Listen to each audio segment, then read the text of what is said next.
xaaladda siyaasadeed ee dalku waa car iyo wir dowladda hadda talada haysaana waxaa muddada uga harsan sannad iyo bar welina la iskuma raacin qaabka ay noqonayso doorashada su'aal dowladda federaalka Soomaaliya waxa ay ku dheggan tahay in doorasho qof iyo cod ah ay ka dhacdo dalka oo aan loo noqon qaabkii dadbanaa ee lagu soo caanamaalay 20kii sano ee u dambeeyey waana qodobka keenay khilaafka hadda taagan ee ka dhex aloosmay madasha wada tashiga qaran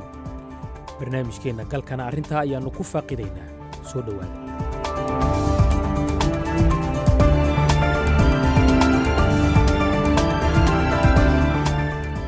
madasha oo ay joogaan 3 maamul goboleed iyo gobolka Banaadir ayaa 30kii Oktoobartiina dhaaftay soo saaray warmurtiyeed ay ku xusan yihiin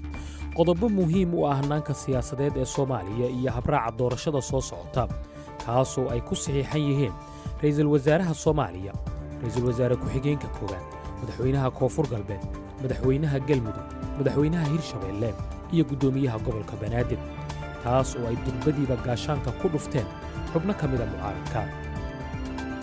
haddaba inta aanan u gudagelin isisaaga siyaasadeed ee madaxweynaha dowladda federaalka Soomaaliya iyo madaxweynaha Jubbaland bal aan marka hore dib u milicsanno heerka uu la ekaa isku soo dhawaashahooda inkasta oo muddo xileedkii hore ee Xasan Sheekh ay labada mas'uul u muuqdeen kuwa aan isku dhinac u socon isqabqabsi iyo madmadow siyaasadeedna uu soo kala dhex galay haddana waxa ay aad isugu soo durkeen intii uu xilka hayay madaxweyne Farmaajo markaasoo labada ninba ay hormuud u ahaayeen kacdoon siyaasi ah oo looga soo horjeeday waxa xilligaasi loogu yeeray muddo kororsi aan dastuuri ahayn hase yeeshee waxa ay Xasan iyo Axmed aad isaga sii dhowaadeen intii ay isku jireen markii bishii Juun ee sanadkii 2022 uu madaxweynaha dowladda federaalka ra'iisul wasaare u magacaabay Xamse Cabdi Barre oo ay Axmed isku qoonday yihiin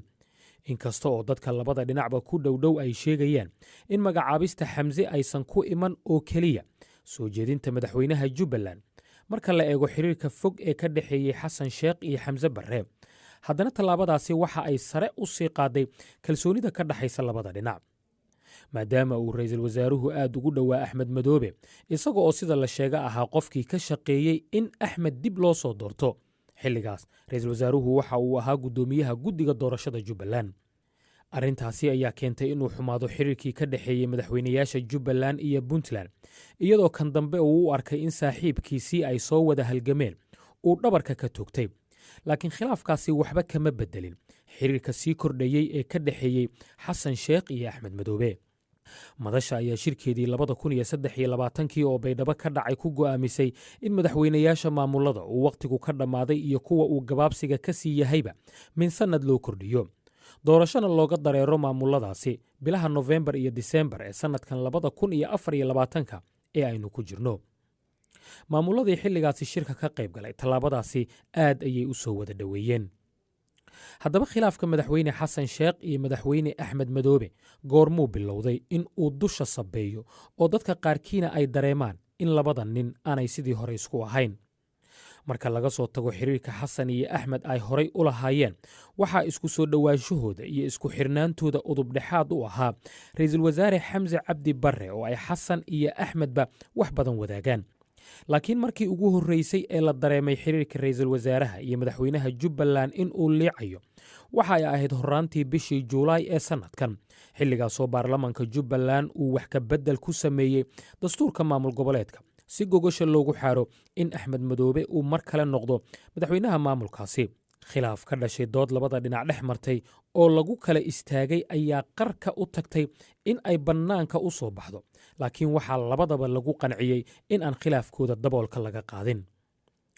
shir isla sanadkaasi ay Nairobi ku yeesheen madaxweynayaasha maamulada Jubbaland Galmudug iyo weliba Koonfur Galbeed ayay ku go'aamiyeen in sidii uu ahaa heshiiskii Baydhabo ay doorasho qabsadaan dhammaadka sanadkan aynu ku jirno arrintaasi waxaa ka soo hormaray shirkii madasha ee labadii bishiina dhaaftay ee Oktoobar ka furmay Muqdisho kaas oo sida ilo xog ogaalaha ay sheegeen in dhowr jeer oo hore dib loo dhigay markii madaxweynaha Jubbaland uu cudurdaar aanu uga soo qaybgeli karin soo diray shirkaas ayaa sida dadka siyaasadda la socda ay sii saadaalinayeenba waxaa ka baxay Axmed Maxamed Islaan Axmed Madoobe kaas oo diidanaa in doorashadu ay u qabsoonto sida ay dowladda federaalku soo jeedisay ee qof iyo cod marka habraaca doorashada dib loogu laabto qodobka Axmed iyo Xasan ay isku diidan yihiin waa guddiga doorashada oo sida qorshuhu yahay noqonaya mid kaliya kaasoo isagu u xilsaaran maamulidda iyo qabashada doorashada soo socota ee maamul goboleedyada iyo weliba heer federaal taasoo Axmed Madoobana lagu qancin waayey.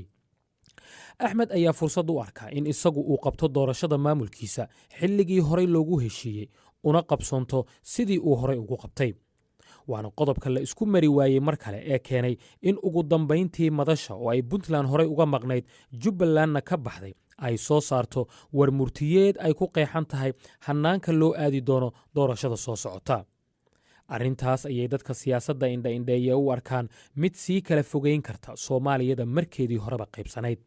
Ra'iisul Wasaare Xamse Cabdi Barre oo xilli sii horreeyey hadal jeediyey ayaa ka dhawaajiyey war kulul oo nuxurkiisu ahaa in doorasho dadban aan dib loogu noqon doonin ciddii diidaysa ha diiddo. annaga ma qarinayno been kama sheegayno runtaan sheegaynaa way noo caddahay waan ku shaqaynaynaa teendha dambe Soomaali layskuma dooranayo qofkii rabaa in wixii hore iyo teendhadii iyo noocii inaan ku sii soconno waaga dhaweyd ee aan fogeynba halistaan galay waa ogeyd inay xabadi dhacday baad ogeyd in dil dhacay baad ogeyd in delay dhacay baad ogeyd in qarankani halis galay baad ogeyd mas'uuliyadda Ilaahay uu na saaray inta aan joogno waxa Ilaahay nagula xisaabtamayaa inaanaan Soomaaliya meeshii ku celin marka ciddii wax ka rabta meesha ee wax ka qordinaysa ama u lugjiidaysa waxaan leeyahay rajo lagama qabo. toddobaadkan waxaa xilka iska casilay laba xubnood oo ka tirsanaa golaha wasiirada Soomaaliya wasiir dowlaha wasaaradda qorsheynta iyo wasiir ku-xigeenka waxbarashada oo labadaba ka soo jeeda Jubbaland. arrintan ayaa loo maleeyey in ay hordhac u tahay cadaadis la doonayo in ra'iisul wasaaraha la saaro kaas oo haddii uu suurto galo ugu dambayntii keeni kara in ra'iisul wasaaruhu iscasilo. marka laga soo tago ragga xilka isaga tegey waxaa jira wasiirro buuxa oo ay ka mid yihiin amniga, ganacsiga iyo isgaarsiinta kuwaas oo reer Jubbaland. dadka siyaasadda indha-indheeya ayaa tilmaamaya haddii uu Axmed raggan ku qanciyo in ay maraan waddada kuwii jagada ka degay ay dhabarjab ku noqon karto xukuumadda. laakiin falanqeeyayaashu waxa ay sheegayaan in arrintaasi ay u muuqato mid aan suurtagal ahayn. waxaa la ii xaqiijiyey saddexda wasiir ee ka soo jeeda Jubbaland in laba ka mid ahi ay ka tirsan yihiin xisbiga UPD ee madaxweynaha iyo ra'iisul wasaaraha. marka laga yimaado xubnaha golaha wasiirada ee iscasilay kuwaas oo durbaba ay xukuumaddu booskoodii buuxisay, madaxweynaha Jubbaland ayaa wadatashi Kismaayo ugu yeeray xildhibaanada ku abtirsada maamulkiisa oo tiradoodu ay kontomeeye tahay. wayna aqbaleen baaqa sida uu sheegay xildhibaan Xasan Firimbe. waxaan rabaa inaan idiin sheego casuumaadda ka imaatay madaxweynaha dowlad goboleedka Jubbaland Axmed Maxamed Islaan waan aqbalnay haddaan nahay xildhibaanada labada aqal ee baarlamaanka jamhuuriyadda federaalka Soomaaliya ee ku matala dowlad goboleedka Jubbaland dowladda federaalka. waxaan u tagaynaa waa wada tashi waxaan la kulmi doonaa qaybaha kala duwan ee bulshada baarlamaanka Jubbaland golaha wasiirada madaxweynaha odayaasha dhaqanka kulli waan la kulmi doonaa duruufaha siyaasadeed dalka uu galayna waa la socotaan.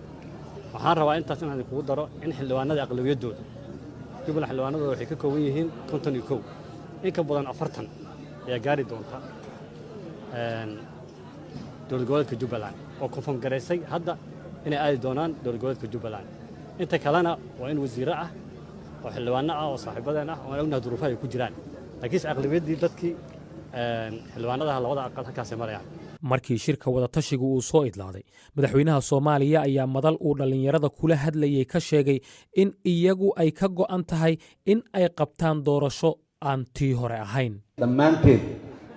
waxaan u istaagaynaa u taaganahay dalka sidii doorasho qof iyo cod ay uga dhici lahayd lagana noqon maayo doorasho qof iyo cod waa ka dhacay meeshii ay ka dhici karto oo duruufaha amni ay ka saamaxaan ama duruufaha siyaasadeed xitaa ay ka saamaxaan ay ka dhacay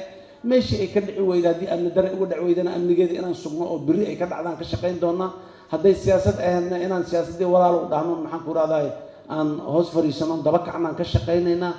laakiin doorasho way dhacay meeshay ka dhici kartay ka dhacay dib looga noqon maayo inaan marka aan intana jaamaca ka qayliyey xaggana caliyaa ka qayliyey shabaabna muxuu ahay dadow inta soo handaday telefoon usoo dirow ka hadala siiyey kuwana maxaan ku rahdahay kuraastooda inay waayayaan inta usoo baxday xagga ay qarqarayaan nama celinayso namana hakinayso ilaahay idinkiis. dadka ku dhowdhow madaxweynaha Jubbaland waxa ay sheegayaan in uu wado diyaar garow xoogan oo uu ku doonayo in dib loogu soo doorto. doorashada ayaa loo badinayaa in ay Kismaayo ka dhacdo dhammaadka bishan aynu ku jirno amaba horraanta bisha soo aadan. dowladda federaalka iyada waxaa ka go'an in habraaca doorashada soo socota ay u gudbiso baarlamaanka Soomaaliya si uu ugu xalaaloobo haddii ay mudanayaashu haa ugu codeeyaan. waana rajada ugu weyn ee ay qabaan madaxda dowladda federaalku. mowqifka adag ee u muuqda in dhinac walba uu taagan yahay ayaa keeni kara in la sii kala fogaado. warar aan helayno ayaa sheegaya in safar uu dhowaan madaxweynaha Soomaaliya ku tagay Kenya uu dhigiisa dalkaasi uga codsaday in uu xal ka dhex raadiyo isaga iyo madaxweynaha Jubbaland. wafdi ka socda Kenya oo saraakiil sarsare oo sirdoonka ahna ay ku jiraan ayaa shalay tagay Kismaayo, kuwaas oo jawaab u ah booqashadii Xasan ee Nairobi. laakiin dadka siyaasadda la socda waxa ay sheegayaan in ay u badan tahay in ay gacmo maran la noqdaan. isaguna waxaa jira dadaal kale oo midkan barbar socda. wararka aan helayno ayaa sheegaya in dal carbeed oo ka mida kuwa ku lugtala siyaasadda Soomaaliya uu hadda ku dadaalayo isku soo dhoweynta madaxweynayaasha Jubbaland iyo Puntland si mowqif mid ah ay uga qaataan xiisadda siyaasadeed ee hadda taagan.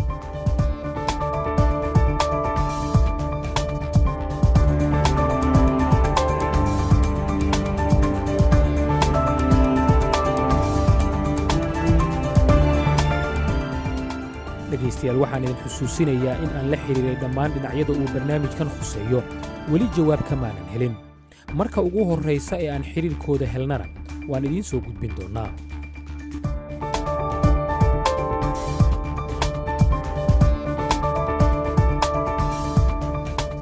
barnaamijkii galka baarista ee toddobaadkanna waa naga intaa. tan iyo kulanti dambe soo nabad ahaada.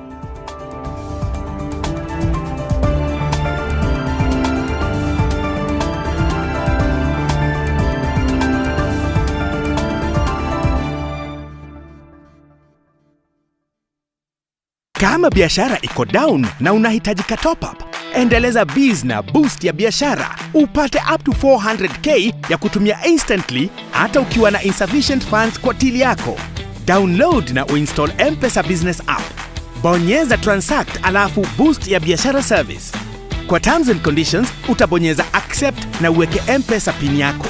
Sasa uko tayari kupokea pesa zako. Utaona boost ya biashara limit yako.